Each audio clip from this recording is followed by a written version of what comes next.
Hello, everyone, and welcome to Radio Green Earth. I'm coming to you today from the Riverwalk, which sits about 3 blocks south of swanky Los Olas Boulevard in downtown Fort Lauderdale, Florida.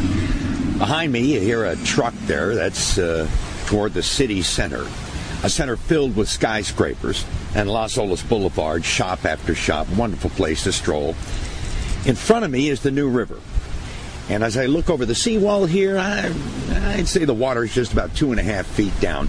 High tide marks are less than 1.5 feet from the street. Fort Lauderdale is known as the Venice of Florida, and lately it has been acting an awful lot like the ancient sinking city in Italy. Normal high tides here bring the water level to just a few inches below that seawall. And back in these neighborhoods, right over my shoulder, during especially high tides, tidal flow bubbles up out of the storm drains and fills the streets. They are flooded not by rainfall, but by tidal flow from the sea. I'm sure that's one reason why the Sea Level Rise Summit held in Boca Raton last week was packed to the rafters. In fact, pictures of flooded front yards in Fort Lauderdale were everywhere at the conference. I saw snapshots of a guy floating with a noodle in his driveway on a cloudless day. I saw a picture of the Key West Airport tarmac inundated on a high tide during a storm. That was another really popular shot at the conference. While politicians argue about something about which they know very little, that being climate change, the inevitable result of climate change, sea level rise, is already happening. So as I sit here on this very comfortable bench on the New River, let's listen into last week's opening session, where we get a sense of the enormity of this issue and how the ocean is a lumpy place, and it's rising faster in some places than in others. Is we see there's been a change of about 150 millimeters, these are millimeters, 150 millimeters over the last 100 years, 1.5 to 2 millimeters per year is kind of a typical number you hear for the historic rate of sea level change. What's interesting to me here when I look at this curve is up until about 1920, if you do the calculation and get that trend, it's about 1 millimeter per year. From 1920 to about 1990, it increased to about 2 millimeters per year. From 1990 on, it's over 3 millimeters per year. And through a very interesting set of interconnections, it can translate to increases in sea level along the coastline of the United States, in particular areas, by slowing down currents like the Gulf Stream. And so that's the kind of thing that we're talking about here. This graphic illustrates the total national population living less than 4 feet above their local high tide line. That's 4.9 million people. And of that 4.9 million, half, 2.4, are in Florida. South Florida, but also Western Florida are real national hotspots, along with Louisiana, and smaller pockets elsewhere. The contamination of the wells due to that saltwater front coming in is going to be a big concern. So how do we deal with this issue? Now, we know in the past there's not been a lot of evidence of acceleration, but the projection, all projections are that there will be acceleration in the future. So as planners and the designers and others who are trying to plan for the next 50, 60 years. The last voice you heard was South Florida Water Management District Director of Hydrologic and Environmental Systems Modeling, Jayanta Obisekera. People like to call him Obi, and he likes that too. He gave attendees of the Florida Atlantic University Sea Level Rise Summit an extreme sense of urgency about this issue. The inundation map that shows what Florida will look like in the future showed a truncated state with ocean where the Everglades are. And where I am sitting here now, there'll be a permanent high tide, and all those skyscrapers behind me will be accessible by boat only. The entire scientific community seems to agree that this is the future for South Florida, but when I asked the following question, as you will hear, I got no good answers. Your office is about 10 miles from the Center for Florida Power and Light, but they don't seem to be hearing you. Turkey Point is right in the middle of your inundation area, and they want to build more power plants there. Do they not hear you?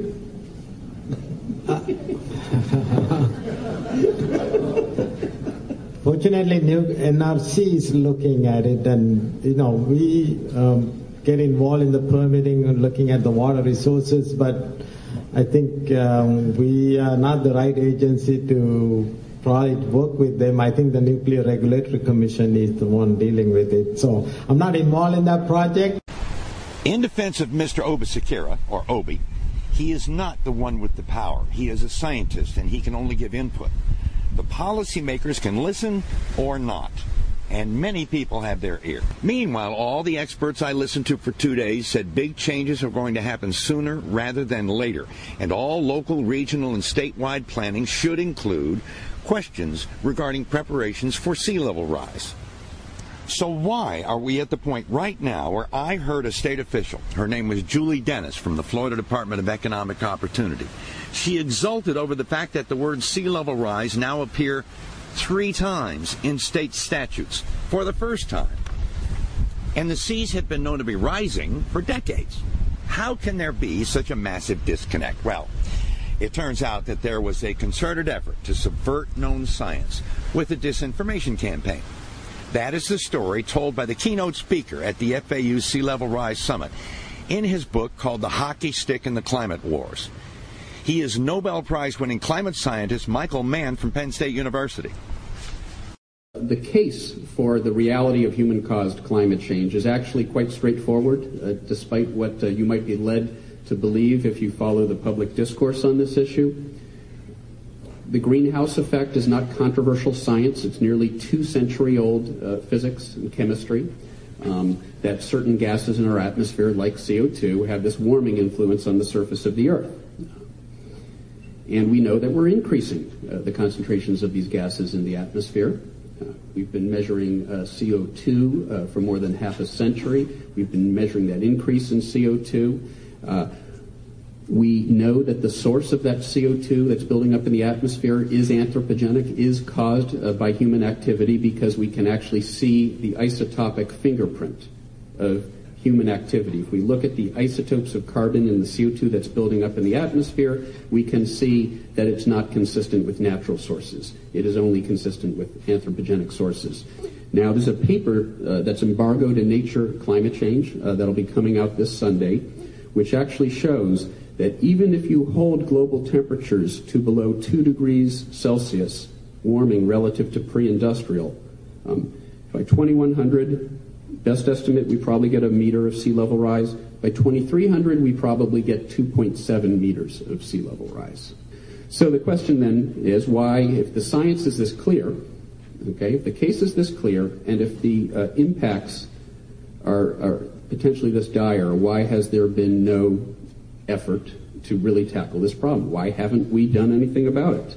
And to understand that, of course, we have to understand something that was referred to earlier by one of the speakers, a well-organized and orchestrated disinformation effort. There has been an effort to literally disinform the public about the underlying science of climate change. And that tactic was betrayed in a memo that was leaked back in 2002 by a Republican pollster, Frank Luntz. He was advising essentially the fossil fuel industry on how they could avoid policy actions being taken to regulate greenhouse gas emissions, to regulate carbon emissions. And what he said was that the public was becoming convinced that the problem is real, that the climate is changing, the Earth is warming, and if they were to become convinced that scientists agree on that, the public would demand action. But there was still a narrow window of opportunity left to introduce confusion into the public discourse, to confuse the public, to convince them that scientists were divided on the issue. And that's essentially what he advised the fossil fuel industry to do.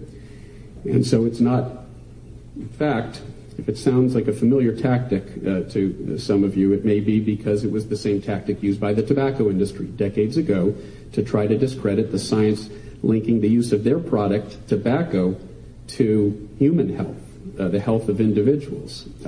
So we have politicians like my friend James Inhofe from the hottest state ever of Oklahoma. Last year, Oklahoma became the hottest state ever. And in fact, James Inhofe, who has declared climate change the single greatest hoax ever perpetrated on the American people.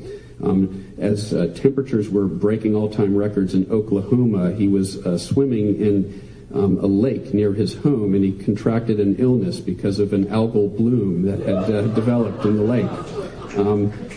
So the attacks against us and the attacks against climate science, the effort to discredit the science of climate change, and indeed to discredit the scientists themselves. We're now seeing science, and whether it's evolution, whether it's climate change, whether it's a host of other hot-button issues, we are now seeing science used as a political football, as just another way of waging politics. And I think I'll leave it on that note. Thank you. That was Nobel Prize-winning climate scientist Michael Mann speaking at the FAU Sea Level Rise Summit, talking about the conspiracy against science that continues to this day among climate change deniers in this country. You can hear his speech in its entirety at our webpage, radiogreenearth.org. His remarks capped a day dominated by talk of helping science get its message across, something scientists are just not accustomed to having to do. But they all seem to admit that they have to become campaigners for the truth if they're going to move sea level rise considerations into all planning, legislation, and regulation. As I sit here looking at million-dollar real estate, it makes me think about this. As a landowner in Florida, do you want to hand down to your children land that will be underwater, physically and financially, by the time they take it over? Just because no one started planning for the future now? When you start thinking about your children and your grandchildren, the year 2100, when this area where I'm sitting will be underwater, doesn't seem like such a long way away.